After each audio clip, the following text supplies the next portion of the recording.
শুভ সকাল বন্ধুরা। দেখো সারাদিন সব কাজ সেরে একটা উনুন খুঁজতে চলে আসলাম। এর ভিতরে ছোটো মেয়ে দেখো কটকটি কিনে নিয়ে এসছে, একটু কটকটিও খেয়ে নিচ্ছি, সঙ্গে সঙ্গে একটু উনুনেরও কাজ করছি। পাশে দেখো কটা শাক বুনেছিলাম, শাকগুলো একদমই হচ্ছে না, কি করব বন্ধুরা বুঝতে পারছি না। তো উনুনটা পাশে খুঁজে নিয়েছি, আর আমার ছোটো মেয়ে বসে রয়েছে আমার সামনে, বসে বসে কথা বলছে আর কটকটি খাচ্ছে, দুজনে মিলে কাজও করছি।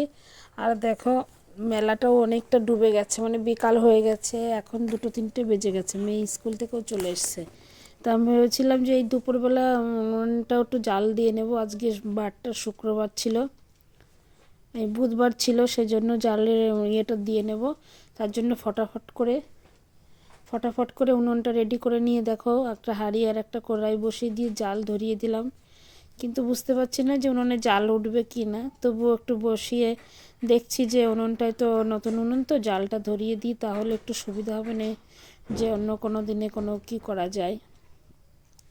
পাশে দেখো 2-3টে কচু গাছও আছে, অনেক দিন হয়ে গেছে ঠিকঠাক ব্লকে দিই না। তো আজকে শর্টকাটে একদম শর্টের একটা ব্লগ ছেড়ে দিচ্ছি বন্ধুরা। তো আজকের ব্লগটা আমি এখানেই শেষ করে দিলাম।